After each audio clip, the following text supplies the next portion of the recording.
அகில உலக அளவுல போய் தங்கப்பதக்கம் வெல்வது என்பது, அதுவும் இந்த இடத்துல இருந்து, கண்ணகி நகரில் இருந்து ஒரு கண்மணி சென்றிருக்கிறாள் என்று தான் நான் சொல்ல வேண்டும்.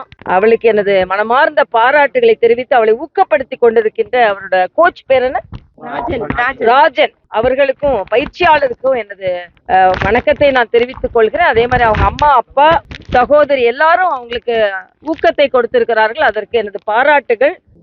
தமிழக அரசு அவளுக்கு பரிசு தொகை கொடுத்திருக்கிறது. என்னை பொறுத்த மட்டும் இன்னும் தொகை அதிகமாக கொடுத்திருக்க வேண்டும் என்பது எனது கருத்து. ஏன்னா இந்த இடத்துல இருந்து அவங்களுக்கு எவ்வளவு ஊக்கம் கிடைத்திருக்கும் என்பதெல்லாம் நமக்கு மிகப்பெரிய கேள்விக்குறி. அவங்க வீடை பார்த்தா நான் ஏற்கனவே சொன்னேன், விருதுகளுக்கு இந்த வீடு சின்ன வீடா இருக்கு, இந்த விருதுகள் வைப்பதற்காகவே உனக்கு பெரிய வீடு வேணும் போல இருக்கே அப்படின்னு. அந்த அளவிற்கு அவள் சேவை செய்து கொண்டிருக்கிறாள். இந்த நாட்டோட பெயரை உயர்த்தி பிடித்திருக்கிறாள். அவளுக்கு எனது வாழ்த்துக்களை தெரிவித்துக் கொள்கிறேன். மரியாதைக்குரிய பாரத பிரதமர் அவர்கள் பிரதமராக வந்த பின்பு பல விளையாட்டுகளை ஊக்கப்படுத்தி நிறைய ஒலிம்பிக்ல மெடல் வாங்கி கொண்டிருக்கிறோம். அதனால அவளுக்கு எல்லா விதத்திலும் வாழ்த்தையும் தெரிவித்து பிற்காலத்துல பிரதமரை சந்திப்பதற்கும் ஒரு வாய்ப்பை ஏற்படுத்தி தருவதற்கு நாங்கள் முயற்சி செய்வோம்.